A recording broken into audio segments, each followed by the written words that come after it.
Hello everyone. তো আজ সকালবেলা ঘুম থেকে উঠে এক কাপ গ্রিন টি খেয়ে সকালে ব্রেকফাস্টে খেয়েছিলাম রুটি আর বরবটি আলু ভাজা। আর আজ দুপুরে আমি আর মা রেডি হয়ে চলে গেছিলাম আশ্রমে। আর এই দেখো, এটা হলো প্রভুর মাসি বাড়ি। আর এখানে রথযাত্রা উপলক্ষে প্রতি বছর বিরাট মেলা হয়। আমাদের মেদিনীপুর শহরের আমতলা ব্রিজ থেকে সোজা কিছুটা গেলে পড়বে ড্যাম, আর তার থেকে কিছুটা গেলেই পড়বে আমাদের এই আশ্রমটা।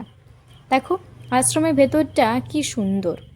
প্রতি বছর এই আশ্রমের রথযাত্রা উপলক্ষে দুদিন সকলকে খাওয়ানো হয়, কিন্তু রথের দিন যা বৃষ্টি হচ্ছিল তাই আর আসতে পারিনি, তাই আজ এসেছি।